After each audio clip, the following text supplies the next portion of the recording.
بروجرامنا مشي ميسس كنجمرينا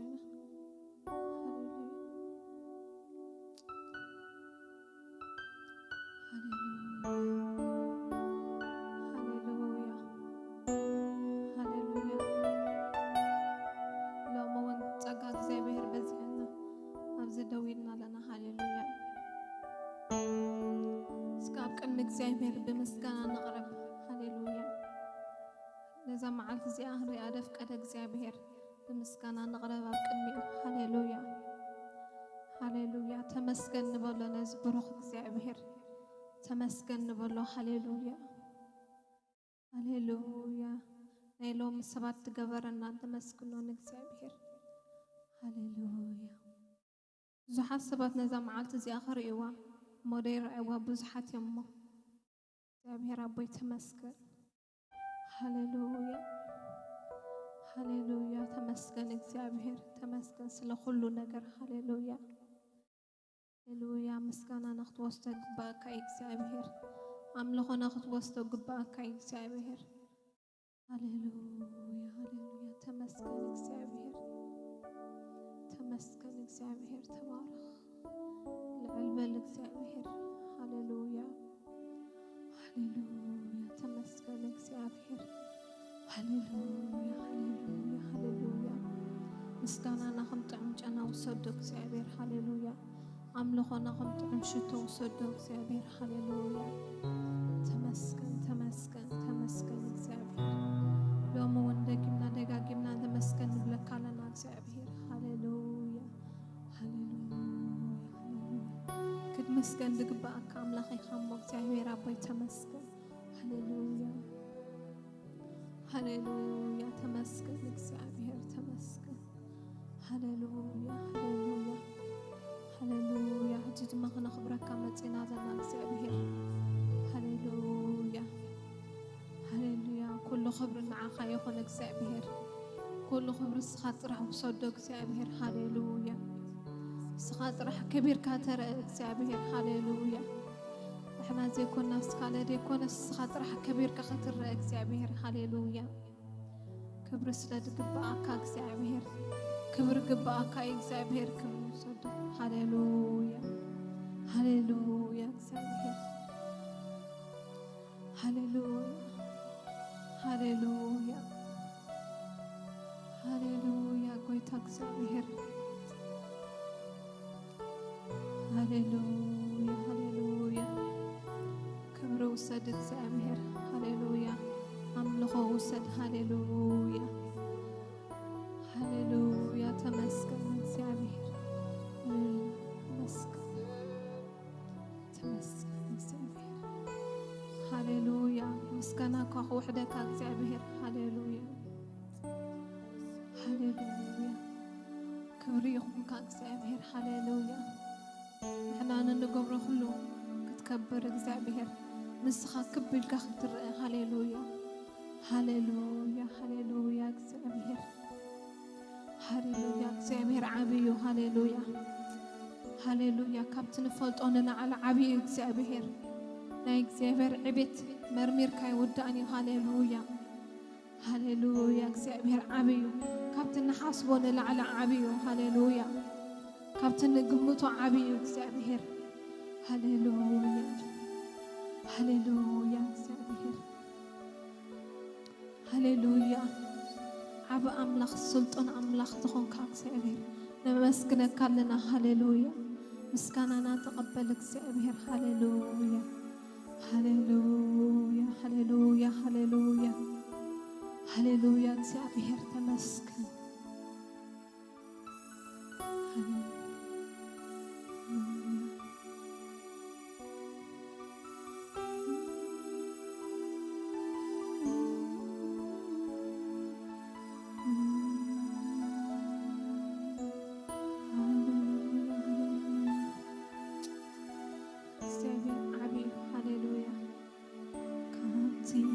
زفلتان العلي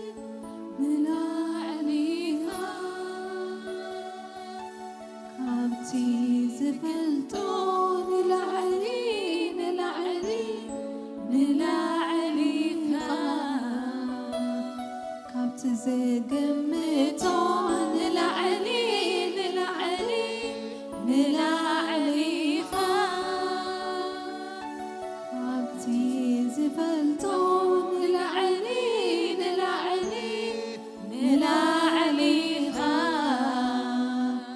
كابتي زفلتون نلعلي نلعلي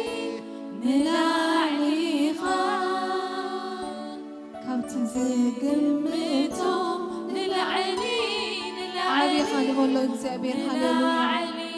عمي خان بقول له እግዚአብሔር هللويا هللويا كابت زقمتو نلعلي نلعلي نلعلي كابتي زفلتو نلعلي نلعلي نلعلي أزيخا عمي أزيخا أزيخا إيخا إكسيابيهير أزيخا عمي أزيخا سلطان أزيخا كبر إيخا إكسيابيهير كابتي زفلتون نلعلي نلعلي نلعليها كابتي زقمتون نلعلي نلعلي نلعليها أزيخا عبي أزيخا سلطان أزيخا كبر إيخا إكسيابيهير أزيخا عبي أزيخا سلطان أزيخا كبر إيخا إكسيابيهير كابتي زفلتون نلعلي نلعلي نلعليها كابتي زقمتون نلعلي نلعلي نلعليها كابتي زفلتون نلعلي نلعلي نلعليها كابتي زقمتون نلعلي نلعلي نلعليها هللويا እግዚአብሔር ዓቢይ هللويا هللويا هللويا ዕቤት እግዚአብሔር አይገለጽ هللويا هللويا ሰማይን ምድርን ፈጠረ እግዚአብሔር ዓቢይ هللويا ሰማይ በዚያ አንድ ደው ደበለ እግዚአብሔር هللويا እግዚአብሔር ዓቢይ ዓባ አምላኽና ነምልኽ ያዋቴ هللويا ዓባ አምላኽ ግሩም አምላኽ هللويا ስልጡን አምላኽና ነምልኽ هللويا هللويا እጅ ድማ ንእግዚአብሔር ክንዝምረሉ ኢና هللويا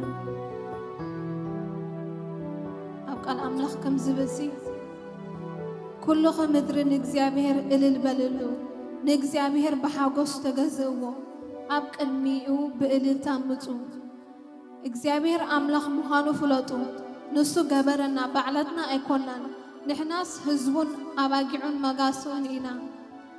ኣብ ደጌታቱ ብምስጋና ኣብ ኣጸድውን ብውዳሴ እተው ኣመስግንዎ ንስሙ ከዓ ባርኹ እግዚአብሔር ሰናይ እሞ ጸጉኡ ዘለዓለም እምነቱ ከዓ ንውሉድ ወለዶ ይነብር هللويا هللويا እግዚአብሔር ሰናይ እዩ هللويا هللويا እግዚአብሔር ሰናይ እዩ ኣብ ህይወትና ኢየሱስ ሰናይ እዩ هللويا እግዚአብሔር ሰናይ ሓሳባት ጥራሕ እዩ ሓስበልና ንዓና هللويا ሕጂ ድማ እግዚአብሔር ሰናይ ኢኻ እንዳበልና ክንዝምረሉ ኢና هللويا እግዚአብሔር ሰናይ ስለዝኾነ هللويا هللويا እግዚአብሔር ሰናይ ኢኻ እንዳበልና ክንዝምር ኢና هللويا هللويا هللويا كلنا من مسكنا نقربنا هللويا لا مسكنا منفس كنا نقربنا هللويا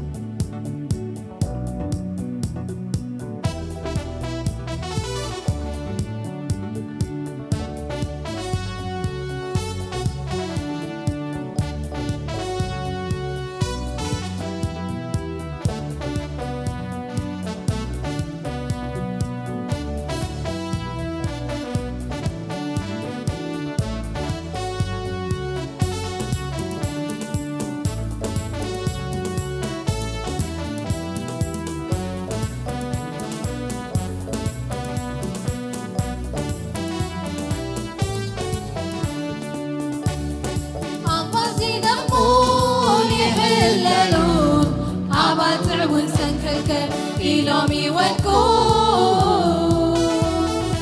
እቶም ንዓኻ ዝፅበዩኻ ሓይሎም ናበልትዐ ክደምቅዮም ገና ሰናይኻ ወሰናይ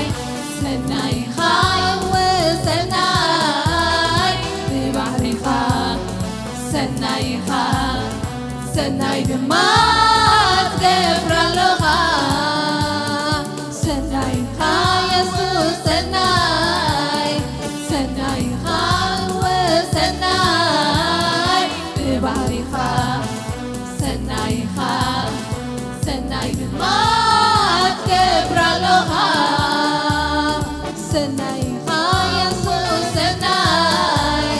ሰናይኻ ወሰናይ ብባሕሪኻ ሰናይኻ ሰናይ ድማ ትገብር ኣለኻ ሰናይ ሰናይ ሰናይ ሰናይኻ የሱስ ሰናይ ሰናይኻ ወሰናይ ብባሕሪኻ ሰናይኻ ሰናይ ድማ ትገብር ኣለኻ ሰናይ ሰናይ ሰናይ ሰናይኻ ወሰናይ ሰናይኻ የሱስ ሰናይ ብባሕሪኻ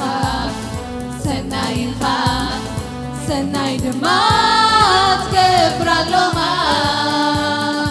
ኣኽራን ብነጥሮም እተንቀጥቀጡ ማያት ዓፊሮም ተተናወጡ በዚ ሰናይካ ኣይለወጥን እዩ ሰንደቕ ዕላማኻ ፍቕሪ እዩ ስለዚ ሰናይኻ ወሰናይ ሰናይኻ የሱስ ሰናይ ብባሕሪኻ ሰናይኻ ሰናይ ድማ ትገብር ኣለኻ ሰናይኻ ወሰናይ ሰናይኻ የሱስ ሰናይ ብባሕሪኻ ሰናይኻ ሰናይ ድማ ትገብር ኣለኻ ሰናይ ሰናይኻ ወሰናይ ሰናይኻ የሱስ ሰናይ ብባሕሪኻ ሰናይኻ ሰናይ ድማ ትገብር ኣለኻ ሰናይ ሰናይኻ ሰናይ ሰናይኻ የሱስ ሰናይ ብባሕሪኻ ሰናይኻ ሰናይ ድማ ትገብር ኣለኻ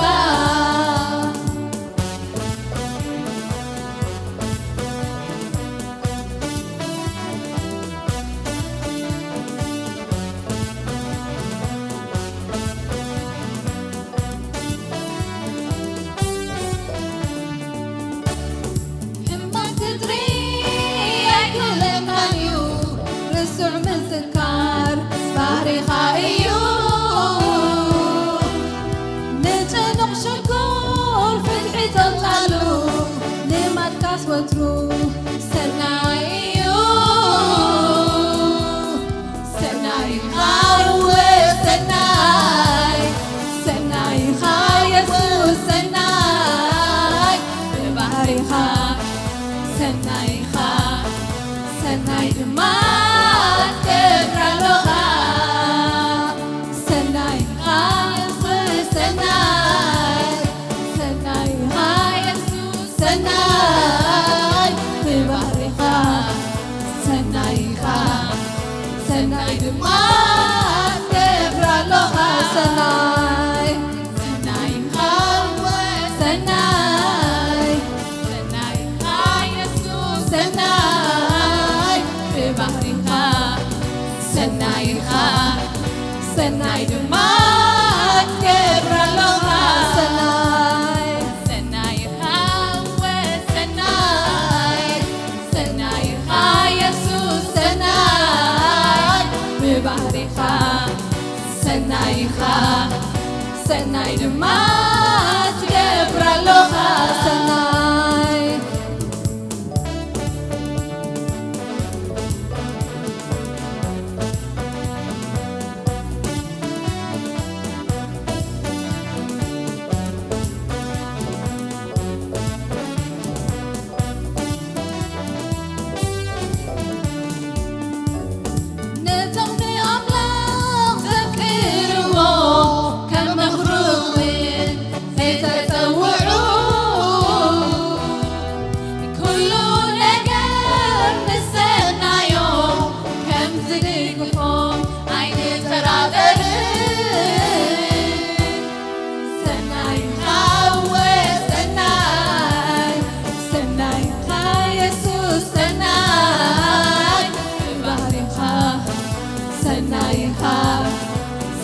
ድማ ትገብራለኻ ሰናይ ኢኻ ኢየሱስ ሰናይ ሰናይ ኢኻ ወሰናይ ባሕሪኻ ሰናይ ኢኻ ሰናይ ድማ ትገብራለኻ ኣይጎደልኩን ካብቲ ሰናይ ኢድካ ኣላ ኩል ጊዜ ምሳይ ዝጎደለኒ እናመላካ ብተኣምር ተምረኒ ኣለኻ ምስክርካ ጌርካኒ ኣለኻ ኣይጎደልኩን ካብቲ ሰናይ ኢድካ ኣላ ኩል ጊዜ ምሳይ ዝጎደለኒ እናመላካ ብተኣምር ተምረኒ ኣለኻ ምስክርካ ጌርካኒ ኣለኻ ናይ ተኣምራት ኣምላኽ እግዚኣብሔር ንዓይ ተኣምር እተንብር ስምካ ይባረኽ ስምካ ይባረኽ ስምካ ይባረኽ ስምካ ይባረኽ ስምካ ይመስገን ስምካ ይመስገን ስምካ ይመስገን ስምካ ይመስገን ኣይጎደልኩን ካብቲ ሰናይ ኢድካ ኣላ ኩል ጊዜ ምሳይ ዝጎደለኒ እናመላካ ብተኣምር ተምረኒ ኣለኻ ምስክርካ ጌርካኒ ኣለኻ ናይ ተኣምራት ኣምላኽ እግዚኣብሔር ንዓይ ብተኣምር እተንብር ስምካ ይባረኽ ስምካ ይባረኽ ስምካ ይባረኽ ስምካ ይባረኽ ስምካ ይመስገን ስምካ ይመስገን ስምካ ይመስገን ስምካ ይመስገን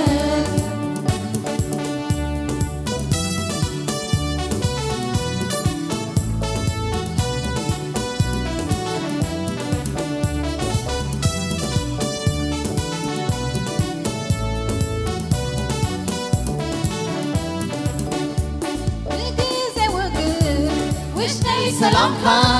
ብጊዜ ጥሜት እናስገንካ ማዕፆ ኣስራዚ ሰባቢርካ ሓንጌርካኒ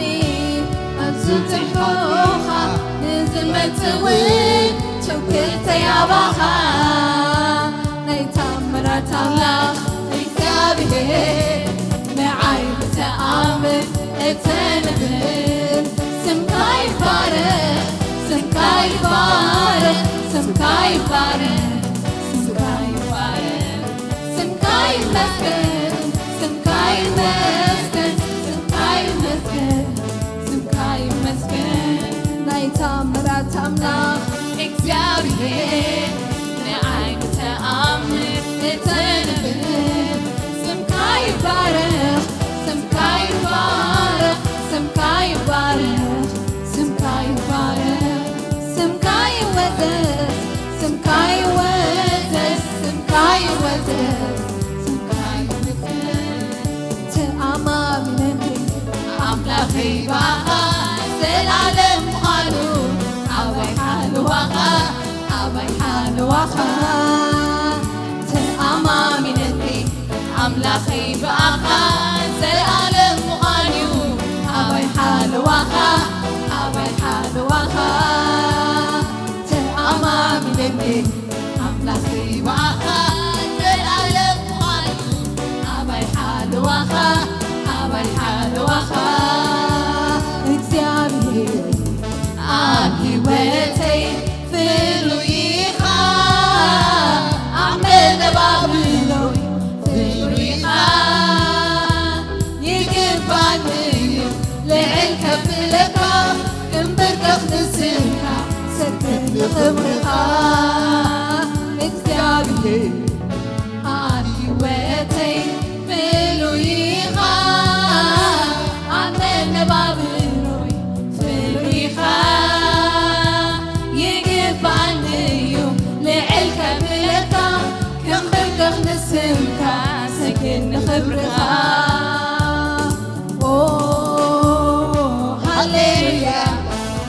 هللويا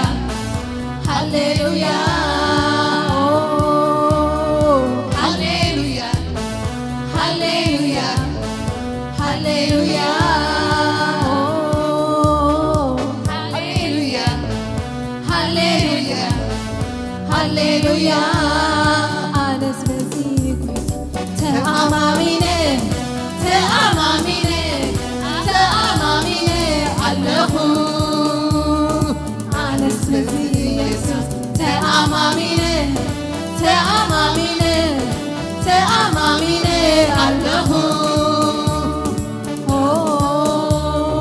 هللويا هللويا هللويا هللويا هللويا هللويا تأماميني تأماميني تأماميني الله أنا سبزيك تأماميني تأماميني تأماميني الله بعبدك سفرك تنبه ولو كما خاز خبر كما خاز خبر بعبدك سفرك تنبه ولو كما خاز خبر كما خاز خبر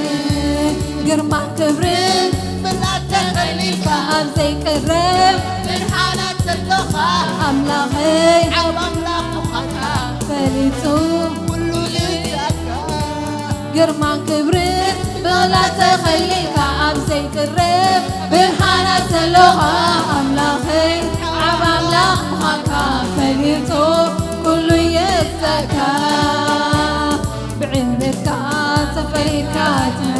مرمولو كما خاز خبر كما خاز خبر بعيبتك سفريك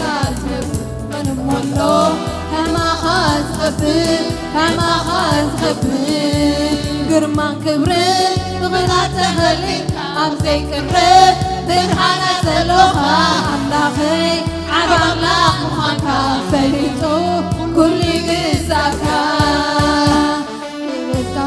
فريكاش نبر من مالو كما خاز خبر كما خاز خبر بعيبتك تغيركاش نبر من مالو كما خاز خبر كما خاز خبر تأمامي نبي أملاخي باخا زلالم مخانو أوي حال وخا أوي حال وخا تأمامي نبي أملاخي باخا زلالم مخانو أوي حال وخا أوي حال وخا تأمامي نبي أملاخي باخا زلالم مخانو أوي حال وخا أوي حال وخا هللويا هللويا هللويا هللويا هللويا هللويا أنا سبزيك تأماميني تأماميني تأماميني الله أنا سبزيك تأماميني تأماميني تأماميني الله تأماميني أملاخي باخا زلالم مخانو أوي حال وخا أوي حال وخا تأماميني أملاخي باخا زلالم مخانو أوي حال وخا أوي حال وخا تأماميني أملاخي باخا زلالم مخانو أوي حال وخا أوي حال وخا እግዚአብሔር ኣብ ሕይወተይ ፍሉይኻ ኣብ መነባብሮይ ፍሉይኻ ይግባን እዩ ልዕል ከብለካ ክንብርከብ ንስምካ ሰግድ ንኽብርኻ እግዚአብሔር ኣብ ሕይወተይ እግዚአብሔር ፍሉይኻ ይግባንዩ ንዕል ከብለካ ክንብርከኽ ንስብካ ሰግድ ንኽብርኻ ሃሌሉያ ሃሌሉያ ሃሌሉያ ሃሌሉያ ሃሌሉያ ሃሌሉያ ተኣማምነኒ ኣምላኸይ በዓኻ ዘላለም ምዃንዩ ኣባይ ሓልዋኻ ኣባይ ሓልዋኻ ተኣማምነኒ ኣምላኸይ በዓኻ ዘላለም ምዃኑ ኣባይ ሓልዋኻ ኣባይ ሓልዋኻ ተኣማምነኒ ኣምላኸይ በዓኻ ዘላለም ምዃኑ ኣባይ ሓልዋኻ ኣባይ ሓልዋኻ ተኣማምነኒ ኣምላኸይ በዓኻ ዘላለም ምዃኑ ኣባይ ሓልዋኻ ኣባይ ሓልዋኻ ተኣማምነኒ ኣምላኸይ በዓኻ ዘላለም ምዃኑ ኣባይ ሓልዋኻ ኣባይ ሓልዋኻ ተኣማምነኒ ኣምላኸይ በዓኻ ዘላለም ምዃኑ ኣባይ ሓልዋኻ ኣባይ ሓልዋኻ ተኣማምነኒ ኣምላኸይ በዓኻ ዘላለም ምዃኑ ኣባይ ሓልዋኻ ኣባይ ሓልዋኻ ተኣማምነኒ ኣምላኸይ በዓኻ ዘላለም ምዃኑ ኣባይ ሓልዋኻ ኣባይ ሓልዋኻ ተኣማምነኒ ኣምላኸይ በዓኻ ዘላለም ምዃኑ ኣባይ ሓልዋኻ ኣባይ ሓልዋኻ ተኣማምነኒ ኣምላኸይ በዓኻ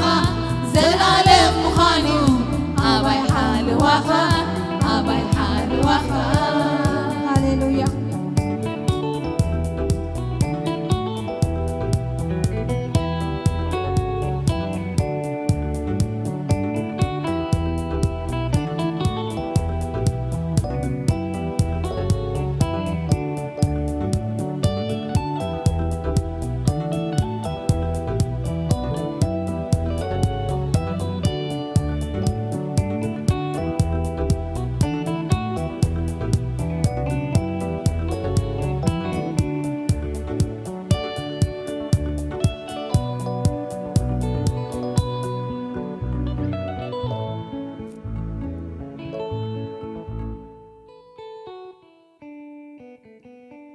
እግዚአብሔር ይመስገን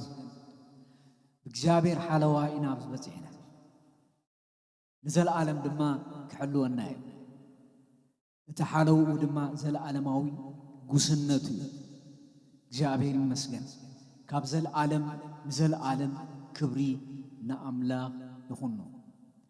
ኢየሱስ ክርስቶስ ትማልን ሎምን ንዘለዓለም ሕያው እዩ እቲ ዘለዓለማዊ ጉስነቱ ኣይተፈለየናን እቲ ዘለዓለማዊ ባርኮቱ ኣይተፈለየናን እግዚአብሔር ይመስገን ኢየሱስ ክርስቶስ ክመጽእ ከሎ ንቶም ዝጠፍኡ ሕጓሲ ይመጽኡ እግዚአብሔር ይመስገን እቲ ጉስነቱ ዘለዓለማዊ እዩ ዘይልወጥ ኣብ ዝኾነ ቦታ ኣብ ዝኾነ ጊዜ ኣብ ዝኾነ ሰዓት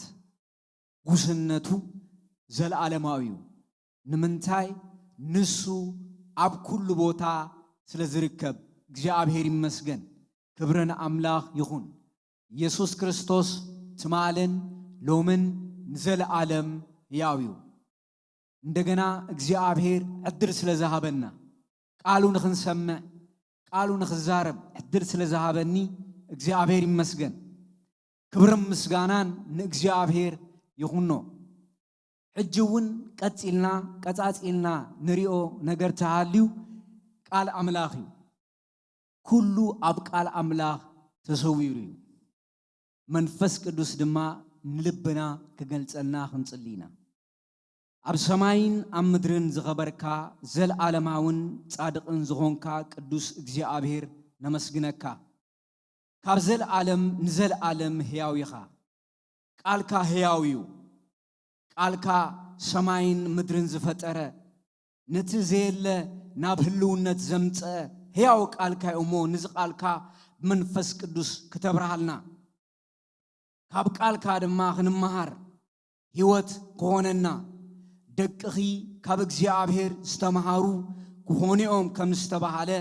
اتممهر زخونه منفس قدوس أما أخلنا بملآت ملالس تزارباي ጸጋ نسمعي مستوعل تهب نسخاي خامو منفس قدوس أما أخلنا بملآت تملالس تعرفو زلو غزي كله دما نعخا حلفنا نهبك كالنا كبرن مسغانا نعخا يخون بكبر ودخا بإيسوس كريستوس آمين ኢየሱስ ክርስቶስ ትማልን ሎመን ንዘል ዓለም ሕያው እሱ አይልወጥን ንሱ ካብ ዘል ዓለም ንዘል ዓለም ሕያው ሕጅውን ካብቲ ዝሓለፈ መጽሐፊና መበገስ ጌርና ንትስ ካብ ትንቢተ ኢሳይያስና ንትስ ኮይኑ ግን ሎማዓንቲ ካብ ትንቢተ ኢሳይያስ ምዕራፍ 11 ምስቲ ቅንዕና ዝብል ቃል አምላክ ሐሳብ زغيد بزعبا كريستوس إيسوس مسيح ويتانا استتصحافة قالالو كم بوين سلاموي منغست تبل معرف 11 كابتي كم كروت غندي زخونه زرئي منغست داويت حاده تطعو قچبچب ايو اتي كابسوس چبچبه چنفركا فرخفريو مالت حدش نغوس كنغسيو اب لعليو منفس እግዚአብሔር كورديو منفس طببن أمرون منفس مخرن حيلن هلويو نيجزابير كا فولتون كخبرونيو نعوبن زازون كحقوسيو نسو قداماو ملك بمرأي كبلو سمع بمبال أي فردنيو نسو ندخاتات بقنعنا كفرد نتوم سقعي زيبلوم كا ككلا خلالوم إيو السو بقنعنا إيو زفرد مالت منفس أملاخ أبدعليو علو نتوم دخاتات دمان تقبلو اللوميو ككلاخل اللوميو إلو يزارب بزعبا كنعنا إنا نزرارب زلنا مصحف قدوس بزعبا كنعنا كابتن بيت إساياس معراف 59 جميرنا እግዚአብሔር كنعنا كابتم آمنتو كم زدليو اتخفل زرئنا اتشقويتانا مدحنا إيسوس كريستوس ون كقبر كلو وي كسرح كلو بقنعنا كم سرحيو عم مصحفو زرئنا سلازي مصحف قدوس كزارب كلو نعانا أبرومي ملأخت معراف شمونته إسران شمونته جميرو كزارب كلو ملكع ودو نخمسلوز صوعهم نعاتاتهم أتصدقهم يزبل ات ملكع ودو زبل منفساوي فريات مالتيو اتحاده ملكع انتايو قنعنا اتي بمنفس قدوس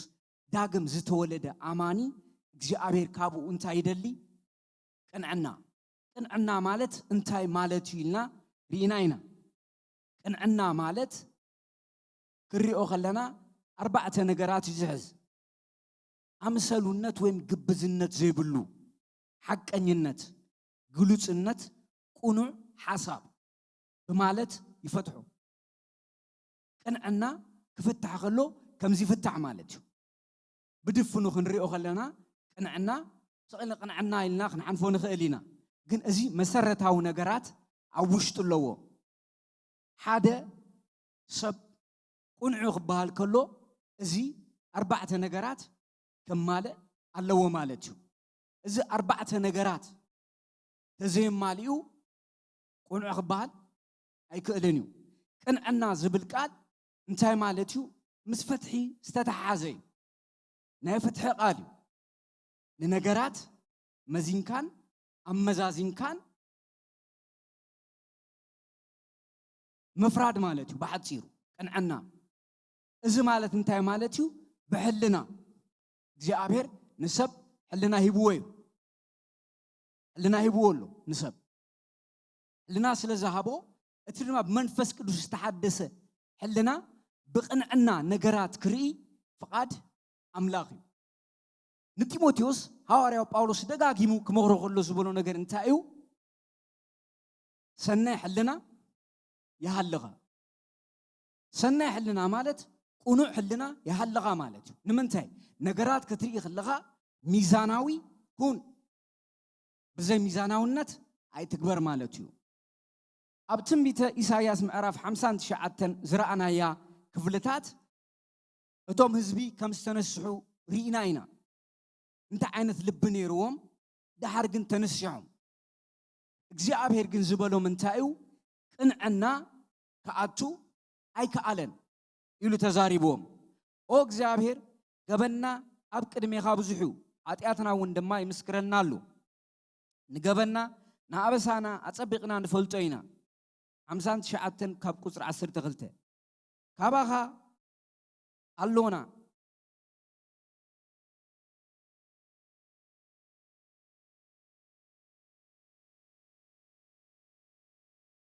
سوري كاب 14 فرد دما ندحري تابيلو تملسه صدق خا ابرحو قومه حقي ابا دباي ودقه قنعناون كاتو ايتغالو زين 4 ነገራትን እግዚአብሔር በኢሳይያስ ከዛረቦም ከሎ ዝበሎም እንታዩ እነሆ ኢድ እግዚአብሔር ረመድሃን ሐጻር አይኮነትን ከይሰምዕ خا እዝኑ አይጻንዑን አይፋሎን ንስኻትኩም ንኣምላክኩምን ኣብ መንጎኹምን ኮይኑ ዝፈላለየኩም ኣበሳኹም እዩ ከይሰምዓኩም ከዓ ኣብ ቅድሜኹም ኮይኑ ገጽ እግዚአብሔር ዝሓባልኩም ዘሎ ኃጢአትኩም እዩ እንዳበለ ይዛረብ ኣእዳውኩም ብደም ኣጻብዕኩም ብበደል ረኺሰን ኣለዋ ከናፍርኩም ሓሶት ይዛረባ ልሳንኩም ከዓ ክፍኣት ይዛረብ ኣሎ ብጽድቂ ዝጠርዕ ሓደ እኳ የብልኩምን በሐቂ ዝሙጉት ሓደ እኳ የብልኩምን ኣብ ከንቱነት ተወከሉ ሓሶት ከዓ ተዛረቡ እከይ ትጠንሱ ኃጢአቱን ትወልዱ ኣለኹም ሕጂ ሓደ እኳ ብጽድቅ ዝጽውዕ የለን በሐቅ ዝሟገት የለን ስለዚህ ሙግት ክትሟገት ከለኻስ ጽድቅ ጥራይ ኮንካን ትሕዝ ማለት እዩ ጽድቂ ትኽዝበለ እዩ ጽድቅ ማለት ትኽዝበለ ማለት እዩ ትርጉሙ ካለ ትርጉም የብሉን ግን አውሽጡ እንታይ ያለው ቅንዕና ዝባሃል ዝርባዕተ ነገራት አውሽጥ አለው ክትሟጎቱ ከለኹም አውሽጡ ሐቂ የብሉን ሐቅነት የብሉን ዘረባኹም ሐቅነት የብሉን ብጽድቂ አይትጽውዑን ሐቅነት የብልኩምን ስለዚህ እግዚአብሔር ከድሕነኩም ዓቅሚ ንእስዎ ዘይኮነስ እቲ ኣብ ልብኹም ዝተሸጎረ ክፉ ሓሳብ መጀመርያ ንዑ አውጽዎ ሽዑ እግዚአብሔር ክሰምዓኩም ወይ ክብጀወኩም እዩ እቲ ናይ ኢሳይያስ ሞጎተ ምስመን ምስ አመንቲ ናይ ብሉይ ኪዳን አመንቲ ዝነበሩ ከምዚ ሕጂ ኸማና ዘለና በክርስቶስና አምን ማለት እዩ ምሳታቶም ይሟጎት ነይሩ እሳቶም ንአምላኽ ይደልው እዮም ግን ኣብ ውሽጡ እንታይ የብሉን ጽድቅ የብሉን ሐቅ የብሉን ሐቅነት ዘይብሉ እግዚአብሔር ድማ ልብን ኩላሊትን ዝምርምር አምላኽ እዩ እግዚአብሔር አፍና ይኮነን ዝርኢ ዝገርመኩም እቲ ሓሳብና እቲ ሐቀናና ምናልባሽ ጽቡቕ ዘረባታት ኣብ ቅድመ አምላኽ ክንዛረብ ንኽእል ኢና ወይ ኣብ ቅድመ ሰባት እንዳሰምዑና ዘሐጉስ በቃ ደስ ዝብል ቃላት እንዳመረጽና ክንዛረብ ንኽእል ኢና እግዚአብሔር ነቲ ልብና ይዝሪኦ ሰብ ድማ ነቲ ቃላትና ይሰምዖ አይና ይበልጽ እግዚአብሔር ልብን ኩላሊትን ዝምርምር አምላኽ እዩ ስለዚህ ንቶም ሰባት እግዚአብሔር ንኢሳይያስ ሰዲዱሎም ተመለሱ ማለት እዩ ናባይ ናብቲ ቁኑዕ ጎዳና ተመለሱ ካባይ በረኸት ተደሊኹም ናብቲ ቁኑዕ ጎዳና እንታይ በሉ ተመለሱ ናባይ ንዑ እዚ ኢሎም እሳቶም ግን ህዝቢ ከም ዝተነስሑ ድማ መጽሐፍ ቅዱስ ይነግረና ካብ ቁጽሪ 9 ተጀሚርና ማለት እግዚአብሔር ይዛረብ ኣብ ቅድመ ኣምላኽ ሓደ ጻድቕ የለን ኩሎም ሓጢኦም እዮም ብጸጋ ኣምላኽ ብኸምኡ ይጸድቁ ስለዚ እግዚአብሔር ኣብ ቅድመ እግዚአብሔር ክንቀርብ ከለና ልብናን ሓሳብናን ክንምርምሮ እዩ እግዚአብሔር ዝደሊ እግዚአብሔር ኣብ ጽሩይ ሓሳብ ኣብ ጽሩይ ሕልና ኣብ ቁኑዕ ሕልና ኣሎ እግዚአብሔር ኢዱ ኣሎ እግዚአብሔር ይመስገን ንምንታይ እግዚአብሔር ዝገብሮ ዘበለ ሁሉ ብቕንዕና እዩ ንቶም ድኻታት ዝከላኸለሎም ብምንታይ ብቕንዕና መጽሐፍ ቅዱስ ደጋጊሙ ክዛረብ ከሎ ብቕንዕና እግዚአብሔር ኣይጻወትን ንምንታይ ቁኑዕ ስለ ዝኾነ ብቕንዕና ስለ ዝገብር እግዚአብሔር ድማ እታ ሕያው ዝኾነት ቅንዕና መንፈስ ቅዱስ ካብ ዝተወለዱ ውሉድ ኣምላክ ካብ ዝኾኑ ይደልያ እዩ እንታይ ቅንዕና እግዚአብሔር ከድሕኖም ክመጽእ ከሎ ፍርዲ ድማ ንድሕሪት ኣቢሉ ተመሊሱ ጽድቅኻ ኣብ ርሑቕ ቆመ ሓቂ ኣብ ኣደባባይ ወደቐ ቅንዕና እውን ከኣቱ ኣይተኸኣሉን እወ ሓቂ ተሰኣነ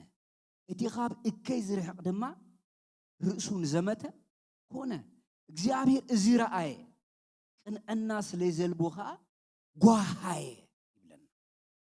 እንታይ ስለ ዘልቦ ቅንዕና ስለ ዘልቦ ጓሃየ ስለዚ ንእግዚአብሔር ዘሐጉሶ እንታይ እዩ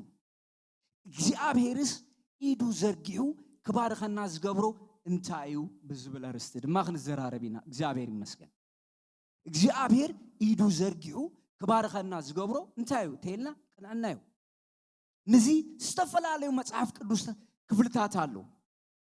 መጽሐፍ ቅዱስ ደጋጊሙ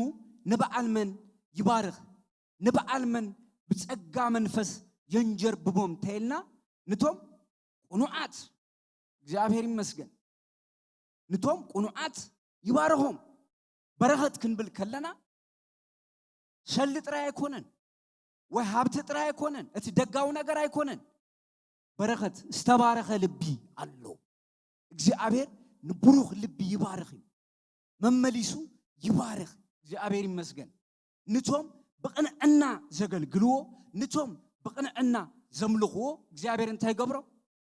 ይባርኾም ኢዱ ዘርጊሑ ይባርኾም ንውልድ ወለዶ ይባርኾም እግዚአብሔር ይመስገን ጀነሬሽናል ብለሲንግ ትደልዩ ክንደይኹም ከምኡ ተደሊኹም ብቕንዕና ተመላለሱ ኣብ ማሕበር ኣምላኽ ብቕንዕና ክነገልግል ብቕንዕና ክንወፅእ ክንኣቱ ብቕንዕና ምስ ሰባት ክንዘራረብ ብቕንዕና ኣብኡ በረኸት ኣምላኽ ኣሎ እግዚአብሔር ይመስገን ስለዚ መጽሐፍ ቅዱስ ደጋጊሙ ዝነግረና ብዛብዓ ቅንዕና እዩ ኣብ መዝሙረ ዳዊት 84 ክንወፅእ ኢና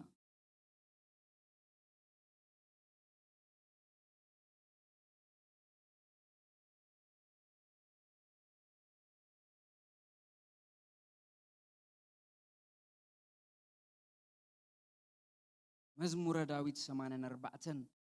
ኣብ ቁጽሪ ሓደ ጀሚርና ክርዮ ኢና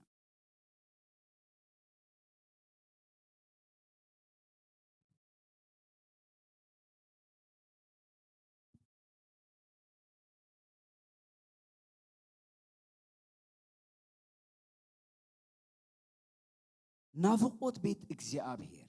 ኦ ኩሉ እትኽእል እግዚአብሔር ንቤት መቅደስካ ኣዝዩ ዝፎቶ ኣብ ኣጸድ መቅደስካ ኦ እግዚአብሔር ከኣቱ ሃረር እብል ኣለኹ ንቤተ መቅደስካ ናፍቆ ኣለኹ ንዓኻ ኦ ሕያው ኣምላኽ ብኹለንተናይ ዕልል እብለልካ ኣለኹ ዑፍ እኳ ቤት ረኸበት ጨቃዊት ከዓ ወንጉሰይ አምላኸይ ዝኾንካ ኩሉ እትኽእል እግዚአብሔር ኣብጥቃ መሰውኢታትካ የምብራ እቶም ኩሉ ግዜ እናወደሱኻ ኣብ ቤትካ ዝነብሩ ኣይ ክንደይ ተዓዊቶም ሓይሎም በኣኻ ዝኾነ ብልቦም ንእምባጽዮን ዝነግዱ ሃረር ዝብሉ ሰባት ኣይ ክንደይ ተዓዊቶም በቲ ስለ ብኽያት ዝበሃል ቦታ ክሓልፉ እቲ ቦታ ዓይን ማያት ይኸውን ዝናም ኣዝመራውን ብበረኸት ይመልኦ ሓይሊ ኣብ ልዕሊ ሓይሊ እናወሰኹ ይኸዱ ኣብ እምባጽዮን ኣብ ቅድሚ ኣምላኽ ቆሙ ኩሉ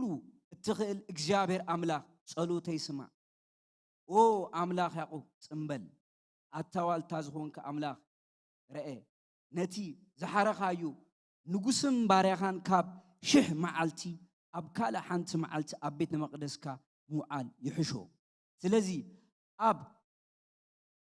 ኣባይቲ ሓጥኣን ከዓ ምንባሪሲ ኣብ ቤት ኣምላኽ ሓለዋ ደገ ምዃን ሓላው ደገ ምዃን ሕሸኒ እግዚአብሔር ኣምላኽሲ ፀሓይን ዋልታይን እዩ እግዚአብሔር ጸጋን ክብርን ይህብ ንቶም ብቕንዕና ዝነብሩ ሰናይ ዘበለ ኣይከልኦምን ኦ ኩሉ እትኽእል እግዚአብሔር ኣባኻ ዝውከል ሰብዩ ክንደይ ተዓዊቱ 11:12 ታምዕፀውት ዝገበረላ እሳ እግዚአብሔር ኣምላኽ እዚ ፀሓይን ዋልታን እዩ እግዚአብሔር ጸጋን ክብርን ይህብ ንቶም ብቕንዕና ዝነብሩ እንታይ ዝነብሩ ብቕንዕና ዝነብሩ ኣብ ቅንዕና ምንባር ብቕንዕና ዝመላለሱ ምሳታቶም ሰናይ ዘበለ ኣይከልኦምን እዩ ኦ ኩሉ እትኽእል እግዚአብሔር ኣባኻ ዝውከል ሰብ ኣይ ክንደይ ተዓዊቱ እግዚአብሔር ይመስገን ስለዚ እግዚአብሔር ንቶም ቁኑዓት እንታይ ገብረሎም በረኸት ይንጀርብበሎም ጸጉኡ ድማ የፍስሰሎም ማለት እዩ እግዚአብሔር ጉዳዩ ምስ በዓል መን ምስቶም ቁኑዓት ምስቶም ብቕንዕና ዝመላለሱ ንእግዚአብሔር ብቕንዕና ዝደልይዎ እግዚአብሔር ንሶም እንታይ ኣለዎ ጉዳይ ኣለዎ ናይ እግዚአብሔር በረኸት ብምንታይ ዝርከብ ብቕንዕና ዝርከብ በረኸት እዩ እግዚአብሔር ይመስገን ናይ እግዚአብሔር በረኸት ጡይዊልካ ኣይርከብን ናይ እግዚአብሔር በረኸት ብቕንዕና ዝኸዱ ሰባት ይረኽብዎ እዮም ትንቢተ ኢሳይያስ 64 እንታይ ዝብል ቃል ኣሎ ጽድቅህን የሚያደርጉ የሚያስቡንም በመንገድህ ትገናኛቸዋል ጽድቅኻ ንዝደልዩ ንዝሓስቦስ ኣብ መገድኻ ክትራኸቦም ኢኻ እግዚአብሔር በረኸቱ ንበዓል መን ይህብ ንቶም ብቕንዕና ዝመላለሱ ስለዚ ናብ ቁኑዕ ጎደና ናብ ቁኑዕ ህይወት ናብ ቁኑዕ ኣተሓሳስባ ክንምለስ እግዚአብሔር ድሌት እዩ እግዚአብሔር ይመስገን ስለዚ በረኸት ኣምላኽ ንቕበለሉ መገዲ እንታይ እዩ ቅንዕና እዩ ክነምልኽ ብቕንዕና ቃል ኣምላኽ ክንዛረብ ብቕንዕና ክንጽሊ ብቕንዕና እግዚአብሔር መልስ ኣለዎ ማለት እዩ እግዚአብሔር ይመስገን ክብርን ኣምላኽ ይኹን ኢየሱስ ክርስቶስ ትማልን ሎምን ንዘለዓለም ሕያው እዩ ሕጂ እውን ተወሰኽቲ ክፍልታት ብዛዕባ ቅንዕና ክርኢ ኢና ተወሰኽቲ ክፍልታት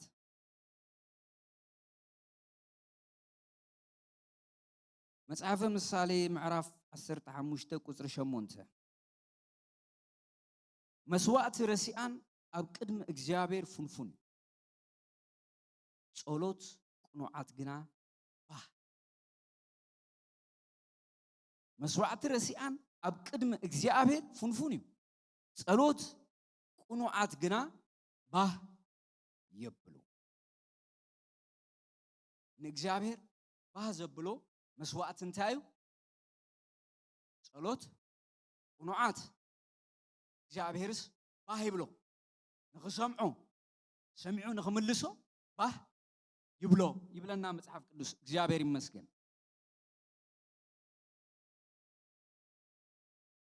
እንደገና አብ ቀዳማይ ዜና ምዕራፍ 1 ቀዳማይ ዜና ምዕራፍ 29 ካብ ቁጽሪ 17 ኣታ ኣምላኺ ንስኻ ልቢ ከም እትፍትን ቅንዕናውን ከም እትፈቱ እፈልጥ ኣለኹ ኣነ ከዓ እዚ ሁሉ ብቅንዕና ልበይ ፍታዊ ኣቕሪበ ኣሎ እቲ ንጉስ እግዚአብሔር እንታይ ከም ዝፈቱ ይፈልጥ ቅንዕና ከም ትፈቱ ይፈልጥ ስለዝፈልጥ ፍታዊ ካብ ልበይ እዚ ነገር እዚ ድማ ንዓኻ ኣቕሪበ ኣለኹ እግዚአብሔር ቅንዕና ከም ዝፈቱ ንጉስ ይፈልጥ ስለዚህ ብቅንዕና ኣቕሪቡሉ እግዚአብሔር እንታይ ይፈቱ ተልናስ ቅንዕና ይፈቱ ብቅንዕና ንገብሮ ነገር ኣብ ቅድም እግዚአብሔር ተቀባልነት ኣለዎ ተሰማዕነት ኣለዎ ተጸሊና ንስማ ባህ ይብሎ ጸሎት ቁኑዓት እግዚአብሔር ክሰምዖ ባህ ይብሎ 15 ምሳሌ ስለዚህ እግዚአብሔር ንበዓል መን ይሰምዕ ባህ ይሉ ዝቅበሎስ መስዋዕቲ ካብ በዓል መን እዩ እቶም ብቅንዕና ዝገብርዎ بقنعنا اتم بقنعنا زملالسو اتم بقنعنا زغبرو ويتا سراويت يقبلوا كم طعم چنا يوسدو እግዚአብሔር አምላክ ይሕጎስ በመን በቁኑዓት ቶም በቅንዕና ዝገብርዎ እግዚአብሔር ይመስገን እግዚአብሔር ምስቁኑዓት ዩ ዘሎ ማለት እዩ ምስመን ምስ ቁኑዓት ምስ ፈላጣት አይበለም መጽሐፍ ቅዱስ ወይ ሽም ዝናም ዘለዎም አይበለም መጽሐፍ ቅዱስ ምስ በዓል መን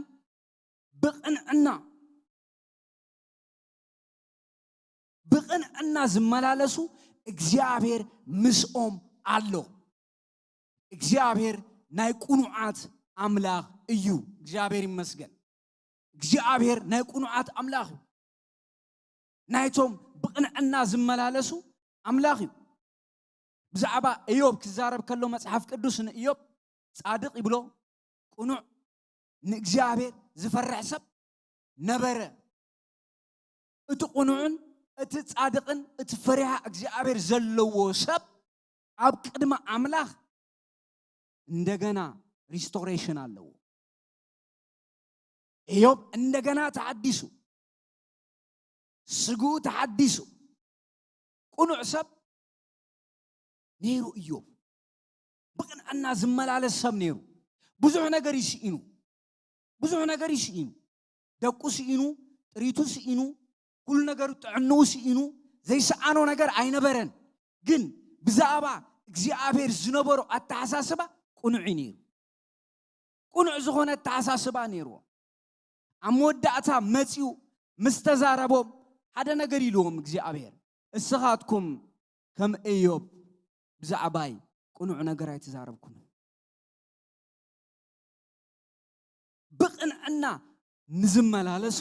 እግዚአብሔር ይጥምቶም ካብቲ ዝመስል ጥፍአት ዝመስል ነገር ንኢዮብ እግዚአብሔር ኢሉ ዘርጊሑ እንደገና እድል ሂቦ እግዚአብሔር ይመስገን ኢዮብ ጸሎቱ ተሰሚዑ እንታይ ቁኑዕ ስለዝኾነ ቁኑዕ ሰብ ጸሎቱ ይስማዕ ወልድነት አምላክ ሓደ ነገር እዩ ቅንዕና ካልእ ነገር እዩ አባያት ይቁንዕና ናይ ቅንዕና ህይወት ናይ ቅንዕና ናብራ ናይ ቅንዕና ጉዕዞ እግዚአብሔር ዝደልዮ ነገር እዩ እግዚአብሔር ይመስገን ስለዚህ ቅንዕና ኣብ ቅድሚ ኣምላኽ ተቐባልነት ዘለዎ ህይወት እዩ ብዘይ ቅንዕና ምስ ኣምላኽ ሰብ ክመላለስ ኣይክእልን እዩ ብፍጹም እግዚአብሔር ምስቶም ቁኑዓት ቁኑዕ እዩ ምስቶም ጠዋያት ጠዋዩ ክብል ከሎ መጽሐፍ ቅዱስ እግዚአብሔር ጠዋዩ ማለት ኣይኮነን ከም መገዶም ይህቦም ማለት እዩ ሓሊፉ ይህቦም ከም መገዶም ከምቲ ዝሓሰብዎ እግዚአብሔር ግን ቁኑዕ ኣምላኽ እዩ ምስቶም ቁኑዓት ድማ ተግባሩ ይገብር እግዚአብሔር ይመስገን ስለዚህ ቅንዕና ዝብል ነገር ኣብ ቅድሚ ኣምላኽ ወሳኒ ነገር እዩ ምስ ኣምላኽ ዘለና ህይወት ምስ ሕብረት ዘለና ህይወት ምስ ሰባት ዘለና ርክብ ብቅንዕና ክኸውን ከሎ እግዚአብሔር ኣብኡሎ እግዚአብሔር ኣብ ማእኸል ኣሎ ቅንዕና ተዘይሃልዩ ግን እግዚአብሔር ኣሎ ግን አይሰርሕ እንሱ ይጽለይ እግዚአብሔር ስቕ ናብ ቁኑዕ ጎደና ተመለሱ ይብል ማለት እዩ ናብቲ ቁኑዕ ጎደና ንዑ ኢደይ ካብ መድሓን ሓፀረትን እዝነይም ካብ ምስማዕ ኣይፀመመትም ከምኡ ዝብል እግዚአብሔር ይመስገን ስለዚህ ቅንዕና ወሳኒ ህይወት እዩ ምስ ኣምላኽ ዘለና ዝምድና እግዚአብሔር ይመስገን ኣብ ወንጌል መጽሐፍቲ ኣብ ግብረ ሐዋርያት ክርአ ከለና ናይ መንፈስ ቅዱስ ምንቅስቃስ ነይሩ ሲሞኒ ዝብልዎ ጠንቋላይ ነይሩ እንታይ ሒዙሎም መጽኡ ሰልዲ ሒዙሎም ዝመጸ ንምንታይ እዩ ሲሞኒ ቀደም ኣብ ሰማርያ ፖዚሽን ነይሩ ፖፑላር እዩ እቲ ዓቢ ሓይሊ ኣምላኽ ዝግለጸሉ ዝበሃል ሰብ ዝነበረ እዩ ግን ኣብቲ ምዕራፍ 8 ክርኢ ከለና ወንጌላውያን ከይዶም በዓል ፊልጶስ ወንጌል ምስ ተሰበኸ ናይ ጸልማት ሓይሊ ወፂኡ ግብርን መንፈስ ቅዱስ ሓይልን ተኣምራትን ኮይኑ ሰብ ኩሉ ግልብጥ ኢሉ ናብቲ ወንጌል ከይዱ ዕዳጋ ዝሒልዎ ማለት እዩ ብታዕደ ዘራርባ ስለዚህ እሱ እውን መፅኡ ሐዋርያት ድማ መፅኦም ዳሃር ናይ መንፈስ ቅዱስ ምልአት ምጽላይ ምስ ጀመሩ ሰልዲ ሒዙሎም መፅኡ እስኻትኩም ከም ትገብሮ ኣነም ክገብር ምስ ክብረይ ቅተልና ዓይነት ነገር ካብ ዙፋና አይወርድን እዩ ካብታ ናይ ቀደም ብዝያስ ክትካየ ጴጥሮስ ዝበሎ እግዚአብሔር ብነጻ ዝሃቦ እስኻ ብሰልዲ ትደልየለኻ ልብኻ ቁኑዕ ኣይኮነን እሞ ካብዚ ረሓቕ ኢሉ ካብዚ ነገር ዕድል የብልካን ኢኖ እቲ ናይ ውሽጢ ሞቲቭ እዩ እግዚአብሔር ዝርዮ እቲ ውሽጥና እዩ ውሽጥና እግዚአብሔር እቲ ናይ ውሽጢ ሞቲቭ እዩ ዝርዮ እቲ ሐዋርያም መንፈስ ቅዱስ መግላጽ እቲ ሞቲቭ ናይቲ ስምዖን ይርኢዎ ስለዚህ ዕድል የብልካን ኢሉ በጃኻትኩም ጸልዩለይ እግዚአብሔር ብቕንዕና ተዝመጽ ነይሩ ሰብ እዚ እግዚአብሔር መንፈስ ኣምላኽ መመልኦ እግዚአብሔር ቁኑዕ ኣምላኽ እዩ ብክርስቶስ ንዝኣመነ ሁሉ ከፈስስ ድሌቱ እዩ ሃሌሉያ በቃ እሱ እዩ ብቕንዕና መልአኒ ብመንፈስ ቅዱስ ሓይሊ ኦ እግዚአብሔር ኣምላኽ ተዝብል ወዲያው ብልሳን ዋላ ምጸለይ ሻራራራ ምበለ ኢየሱስ ጎይታ እዩ ቅንዕና ኣብ ቅድሚ ኣምላኽ ወሳኒ ነገር እዩ ወሳኒ ነገር መንፈሳዊ በረኸት ካብ ኣምላኽ ንኽንቅበል ፈውስና ንኽንቅበል ቅንዕና ወሳኒ ነገር እዩ ብዘይ ቅንዕና ዝኸውን ነገር የለን ቅንዕና ኣብ ቅድሚ ኣምላኽ ወሳኒ ነገር እዩ ብዘይ ቅንዕና ካብ ኣምላኽ ንቕበሎ ነገር የለን ናብቲ ቁኑዕ ጎዳና ክንምለስ እግዚአብሔር ይዕድመና ኩልሻ በቃሉ ይዕድመና ብመንፈሱ ይዕድመና ንልብና ይዛረበና ታ መገዲ እዚኣ እያ ብዚኣ ሂዱ أنا بزا مجدي زي أزلخو بمنتهي بتاقنا أتي مجدي بتاقنا أتي قدنا أب ألخو مصحف قدس كزارب كله بقنا الناس خيدس أب عراتو بسلام يعرف بسلام وتش بسلام جزء أتو مالك بقنا الناس ملالس نمنتاي እግዚአብሔር ምስቶም ቁኑዓት ስለዘሎ እግዚአብሔር ናቱ ሓለዋ ኣብ ዙርዩ ኣሎ ማለት እዩ እግዚአብሔር ይመስገን ሓለዋ ኣምላኽ ኣሎ ማለት እዩ ወጽዮም ይኣቱ በሰላም ኣትዮም በሰላም ይወጹ በሰላም ወጽዮም በሰላም ይምለሱ እግዚአብሔር ምስኦም ኣሎ መንፈስ ቅዱስ ምስቶም ቁኑዓት ኣሎ ኢየሱስ ጎይታ እዩ እግዚአብሔር ነቲ ቁኑዕ ልቢ ይባርኮይ እግዚአብሔር ነቲ ቁኑዕ መንፈስ ዘለዎ ይባርኮይ ዳዊት ኣብ መዝሙር 50 ዓደን ጸለያ ጸሎት ናይ ንስሓ ጸሎት ክጽልይ ከሎ ነቲ ቁኑዕ መንፈስ ሓድሰለይ ኢሉ ይተሓደስ እንታይ ኮይነ ኣለኹ ማለት እዩ መንፈስ ቅዱስ ኣይኮነን ንነፍሱ ኣብ ውሽጢ ሓድሶ እንታይ ኮይነ ኣለኹ ጣዋይ ኮይነ ኣለኹ ጣዋይ እግዚአብሔር ምስ ጣዋይ የለን ጣዋይ ኮይነ ኣለኹ ሞ እንታይ ገበረኒ መለሰኒ ዝገበሮ ንፈልጥ ኢና ታሪኹ ንቤርሳቤ ወሲድዋ ምስ ጠነሰት እንደገና በይ ገይርዋ ንሰብኣ ፀዊዕዎ እዚ ቁኑዕ ድዩ ንሰብኣ ድማ ብልዕ ስተይልዎ ደስ ይዝብል ቤተ መንግስት ተጋቢዝካ በሊዕኻ ሰቲኻ ካብ ውግእ ተፀዊዑ እግዚአብሔር መቼም ጣልቃ ተዘይኣቱ አቤት ብንጉስ ተፈቴ እግዚአብሔር ይመስገን ንጉስ ፀዊዑኒ በዓል ጀነራል ይዋብ ከለው በዓል ክስቶ ከለው ንዓይ ፀዊዑኒ ኦርዮን ኢሉ አቡ ማሕደር ነይሩ ኪድ ገዛኻ ደቅስ ኢሎ ኣይደቀሰን እሱ ብጣዕሚ ኣነ ይገርመኒ ኦርዮን ማለት ኬጥያዊው እስራኤላዊ ይኮነን ዝገርመኩ ግን እግዚአብሔር ዝነበሮ ክብሪ ዘገርም ክብሪ እዩ እግዚአብሔር አምላኽ ዝነበሮ ቅንዕና ዘገርም ቅንዕና እዩ ነይሩ ኪድ ገዛኻ ደቅስ ምስ ሰበይትኻ ኢሉ ወይታይ ኢሉ ጀነራል ኢዮአብ ኣብ በረኻ ከሎ ናይ እስራኤል ታቦት ኣብ በረኻ ከሎ ኣነ ምስ ሰበይተይ ክድቅስ ኣይከውንን ኣብቲ ቤተ መንግስት ካንሸሎ ደቂሱ እንታይ ዓይነት ልቢ እዩ እዚ እንታይ ዓይነት ቅንዕና እዩ ቁኑዕ ሰብ ዳዊት ዝሓሰቦ ካሊዩ እሱ ዝመለሶ ካሊዩ ግን ደብዳቤ ጽሒፉ ይቦ እዚኣ ንጀነራል ኢዮአብ ሒዝካ ሃበለይ ኢሉ ናይ ሞት ደብዳቤ ሒዙ ኸይዱ ቁኑዕ ስለ ዝኾነ ሒዝዋ ኸይዱ ድሓር ኣብቲ ውግእ ዝበርትዖ ኣሰሊፍዎ ዝብል እቲ ደብዳቤ እቲ ውግእ ምስ በርትዐ እንድሕሪት ተመለሱ እዚ ሕጂ ካብ ሓደ ንጉስ ወይ ዳዊት እኮ ንጉስ እዩ ነቢይ እዩ ዘማሪ እዩ ብዛዕባ ክርስቶስ ትንቢት ዝተዛረበ እዩ እዚ ካብ ሓደ ሰብ ካብ ዳዊት ኣይትጽብዮን ኢኻ ሰብ ግን ተጠጠውዩ ይጥወይ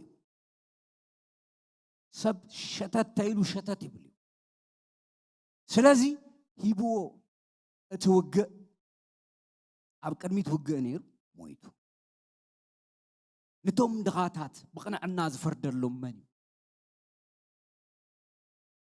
ጎይታ ሰራዊት እዩ እቲ ብቕንዕና ዝፈርድ ኣምላኽ ግን ንኹሉ ይርኦ ነይሩ እንታይ ገብሮ ንኹሉ ይርኦ ነይሩ ይጥምቶ ነይሩ ካብ ቅንዕና ንጉስ ዳዊት ጎዲሉ ድሓር መን መፅኡ ቅንዕና ናብ ቤትና በረኻት ተመፅያ ካብ ቅንዕና ድማ ምውፃእ ካልእ ነገር ተመፅያ ንዝኾነ ኣማኒ ማለት እዩ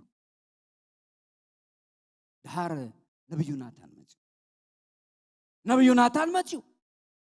ماتيو يعللو أبز عدس إلو حدا سبز حدا هفتام سب أينيرو قاشا ماتيوس حدا دغما دغا سب أي بقي حقفو زدك زنا بقيو حقفو زدك زنا برس نايتي دغا بقي وسيدو حاريدو أبلعو أبزو فاموديا كوفيلو نافر داتو انتهيلو كم زي عين السب عم منجست هالو يلو عم منجستي كم زي عين السب هالو كم زي عين السب عم منجستي ينبرالو السب موتو نعدا حموش تيغفليلو نتقالي فولتو داويد أبزاد عقم تتحيفو حريدو زبل عسب أتفي يغفلي زبل الصغايا غايلو الصغايا حريد كازبل عخا سلست أربعة نستزلوها እንደገና ናይ ኦሪዮን ሰበይት ወሲድካ ሓሪድካ ዝበልዓኻ እስኻ ኢኻ ስለዚ እግዚአብሔር ከምዚ ይብለካ አለው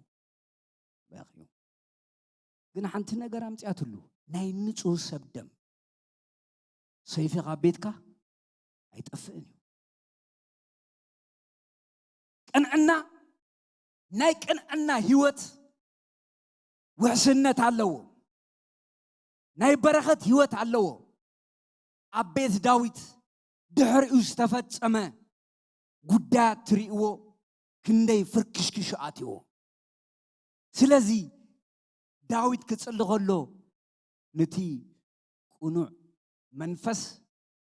ሓድሰለይ ነቲ ቅዱስ መንፈስካ አይተወሰደ ድላይካ ግበረን እትዋና ነገር ሰብ ናብ አምላኽ እንደገና ተነሲሑ መምላሱ እዚዩ እግዚአብሔር ብዛዕባ ዳዊት ክዛረብ ከሎ መዝሙር 81 እንታይ ብል እንደ ልቤ የሆነውን የእሴይ ልጅ ዳዊትን አገኘሁት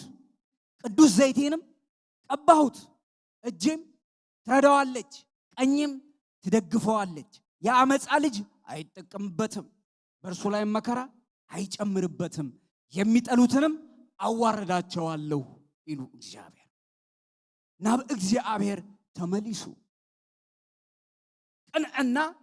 አመፅ ቅንዕና አይዘጥፍ እቲ ቁኑዕ ዝኾነ አተሓሳስባዩ ዝብክሎ ዝምርዞ አመፅ ቅንዕና ይሰብር እዩ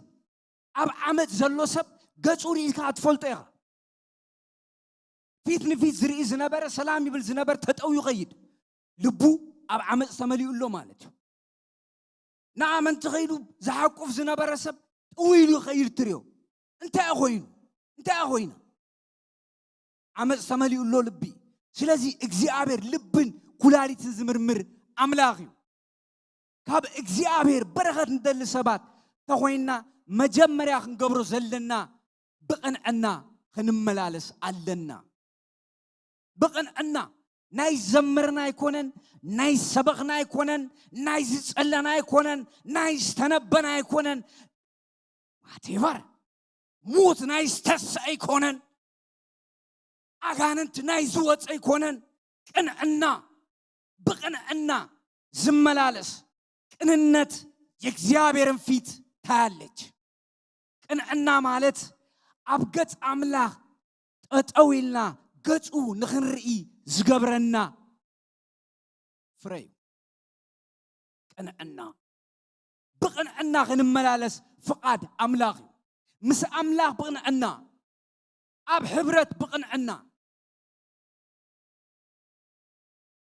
مس سبات كنزرارب كلنا بقنعنا እግዚአብሔር ቁኑዕ አምላኽ እዩ እግዚአብሔር ቁኑዕ አምላኽ እዩ ቁኑዕ አምላኽ ስለዝኾነ ነቲ ቁኑዕ ዝኾነ ሃቀና እግዚአብሔር መልስ ኣለዎ እግዚአብሔር ነቲ ቁኑዕ ሃቀና እግዚአብሔር የድሕኖ እዩ የሳግሮ እዩ እግዚአብሔር ይመስገን እግዚአብሔር ዘለዓለማውን ጻድቅን ዝኾነ አምላኽ እዩ እግዚአብሔር ቅንዕና ከም ትፈቱ ይፈልጥ ኢሉት ንጉስ ስለዚህ ካብ ልበይ ኣቕሪበልካ እግዚአብሔር ቅንዕና እዝፈቱ በቅንዕና ንህቦ በቅንዕና ነቅርቦ ነገራት እግዚአብሔር ይፈትወዩ ክብርና አምላክ ይሁን ኢየሱስ ክርስቶስ ጎይታ እዩ ክብሪ ንጎይታ ይሁን ቅንዕና ናይ ህይወት መሰረትና ኸውን ኣለዎ ናይ መነባብሮና መሰረት ኸውን ኣለዎ እንታይ ቅንዕና ኣብ ቅድመ አምላክ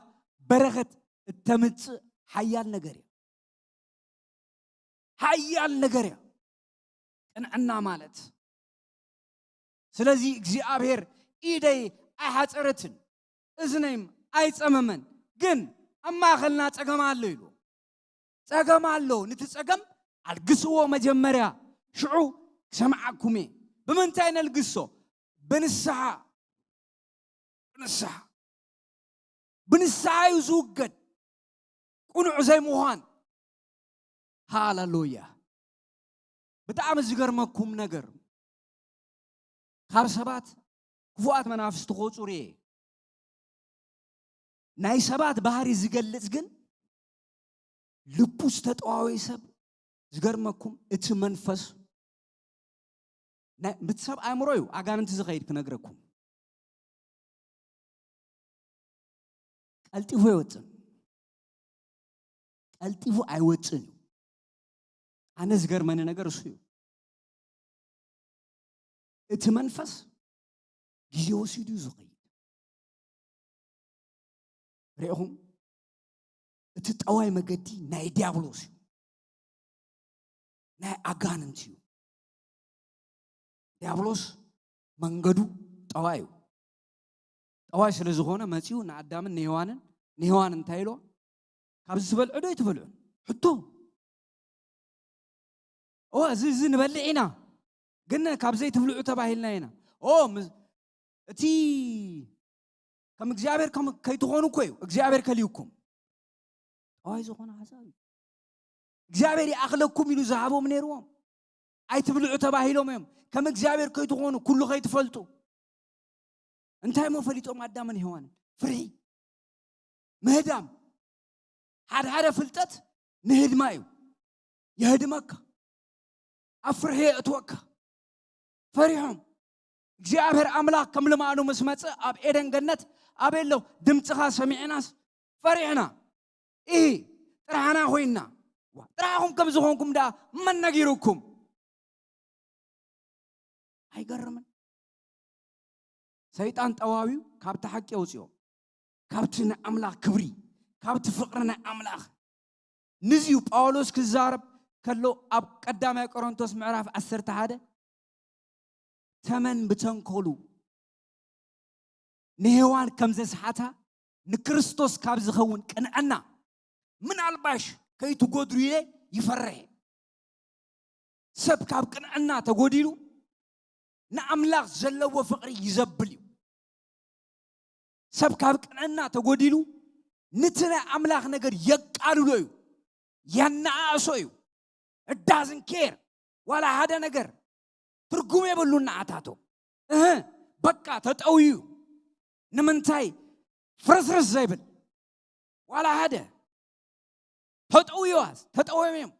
ስለዚህ አንጻር ትቁኑዕ ናይ ኣምላኽ መገዲ እምስትሱ ኣዳምን ሔዋንን ከመዮም ኮይኑ ካብ ቅንዕና ጎዲሎም ካብ ምምዝዛን ጎዲሎም ግን ዘይተረድኦም ኣዳምን ሔዋንን ከም እግዚአብሔር ክኾኑ ኣይክእሉን እግዚአብሔር ኩሉ ኸኣል እዩ እግዚአብሔር ንኹሉ ዝፈጠረ እዩ እግዚአብሔር ኣብ ኩሉ ቦታ ዝርከብ እዩ እግዚአብሔር ንኽፉእ ናይ ምቕያር ዓቕሚ ኣለዎ ኣዳምን ሔዋንን ግን ዋላኽፉእ ተፈለጡስ ነቲኽፉእ ናይ ምቕያር ዓቕሚ የብሎምን ንምንታይ ፍጡራት እዮም ካብቲ ክብሪ ኣውፂዎም ሰብ ካብ ቅንዕና ክጎድል ከሎ ዝኾነ እዚ ካብቲ ቁኑዕ ዝኾነ ናይ ኣምላኽ ነገር ይወፅእ ካብቲ ቁኑዕ ዝኾነ መጽሓፍ ቅዱሳዊ ቃላት ይወፅእ ካብቲ ቁኑዕ ሕብረት ይኸይድ ይሄ ካብ ቅንዕና ዝጎደለ ሰብ ምልክት እዩ ሰብ ካብ ቅንዕና ክጎድል ከሎ ብፍላይ ኣማኒ ካብ ኣመንቲ ይዝርሕ ካብ ኣመንቲ ካብ ቅንዕና ክጎድል ከሎ ንምንታይ ተሃሪሙ እዩ ዲያብሎስ ሃሪሙዎ እዩ ስለዚ እግዚአብሔር እንታይ ዝብሎ ናብቲ ቁኑዕ መገዲ ንዓ ናብቲ ቁኑዕ መገዲ ንዒ ናብቲ ብርሃን ንዑ ሓራ ዘውፅእ እቲ ቁኑዕ ቃል ኣምላኽ እዩ እግዚአብሔር ይመስገን ስለዚ ብቕንዕና ዝኸይድ ሰላም ይዓርፍ ብቕንዕና ምምልላስ ውሕስነት ኣለዎ እቲ ውሕስነት ኣብ ዝቕፅል ሰሙን ክርዮ ኢና እቲ በረኸት ኣብ ዝቕፅል ሰሙን ክርዮ ኢና ብቕንዕንኦም ካብ ሓዊ ከመይ ከም ዝወፁ ብቕንዕንኦም እግዚአብሔር ካብ ጭማራን ቀስቲ ከመይ ከም ዘውፆም ካብ መጽሐፍ ቅዱስ ክርዮና እግዚአብሔር ይመስገን ስለዚ እግዚአብሔር ሰናዩ እግዚአብሔር ሰናይ ኣምላኽ እዩ ኢየሱስ ክርስቶስ ትማልን ሎምን ንዘለዓለም ሕያው እዩ እሱ አይልወጥን ኩነታት ተተገላበጠ እሱ አይገላበጥን አቦቱ ይዝነብር ዓለም ተተቀየረት ንሱ አይቀየርን ንሱ ሕያው እዩ ሃሌሉያ ንሱ ሕያው እዩ ንሱ ሕያው ዘለዓለማዊ እዩ ዘይቀየር ኣምላኽ እዩ ሃሌሉያ ኣነ ዝብለኩም ብቕንዕና ትመላለሱ ሰባት ኣብ ቤት ኣምላኽ ብቕንዕና ንኣምላኽ ተገልግሉ ሰባት ኣብ ቤት ኣምላኽ እግዚአብሔር ክመጽኡ ናባኻትኩም ብኽብሪ ክመጽኡ ብሞገስ ክመጽኡ ብግርማ ክመጽኡ ሃሌሉያ እግዚአብሔር ክመጽኡ እግዚአብሔር ክመጽኡ ንቶም ቁኑዓት ክባርኾም ንቶም ጠዋያት ድማ ከቕንዖም ዝገርመኩም እግዚአብሔር ኣብ ሰብ መገዲ ጠጠው ይብል ሰብ ኣይሰምዕን ተይሉ ኣብ መገዱ ድማ እግዚአብሔር ጠጠው ተይሉ ማንም አይንቅንቆን ዝገርመኩም ማንም ሰብ አይንቅንቆን ፍጡር አይኮነን ዘሌተ ተአከበስ ንእግዚአብሔር እግዚአብሔር መገዲ ይቀይር እዩ ንቶም ዝተጠወዩ ኣብ መገዶም ጠጠው ክብል እዩ ኣነ ትንቢቴ ዝነግረኩሎም ምሸት ኣብ መገዶም ጠጠው ክብል እዩ ሽዑ ናብ ኣምላኽ ክምለሱ እዮም ናብ ጎይቶኦም ክምለሱ እዮም እሱ ይሕሸና ናብኡ ግን ኣብ ኪሳራ ኸይኣተኹም ግን ተትምለሱ ሕጂ ጽቡቕ እዩ ኣብ ኪሳራ ኸይኣተኹም ኣብ ኪሳራ ኸይተሸመምኩም ብቕንዕና ሃሌሉያ ንቶም ቁኑዓት ግን እግዚአብሔር ከምኡ ዝገብር እግዚአብሔር ክመጽእ ከሎ ክልተ ነገር ንቶም ቁኑዓት ይባርኾም ንቶም ጠዋያት ከቕንዖም ክመጽእ ክብል ኣብ መገዶም ይጠጠው ዝብል ኣብ መገዶም ጠጠው ኢሉ ነታ ዓቕሞም ኩሉ ይነግፋ ይነጋግፋ ዳሃር ኢዶም ይህቡ ኢየሱስ ክርስቶስ ትማልን ሎምን ንዘለዓለም ሕያው እዩ እግዚአብሔር ንጠዋያት ከቕንዖም እዩ ንቶም ቁኑዓት ድማ ክባርኾም እዩ ኢየሱስ ጎይታ እዩ ክብሪ ንጎይታ ይኹን ክብሪ ንኣምላኽ ይኹን ኢየሱስ ክርስቶስ ትማልን ሎምን ንዘለዓለም ሕያው እዩ ኢየሱስ ክርስቶስ ትማልን ሎምን ንዘለዓለም ሕያው እዩ ምዕራፍ 11 ኣንቢበ ትንቢተ ኢሳያስ በኣ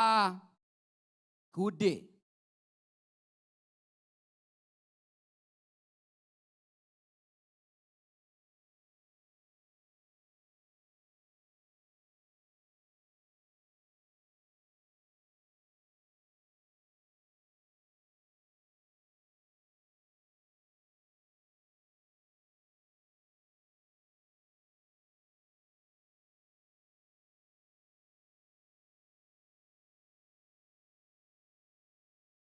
ንሱ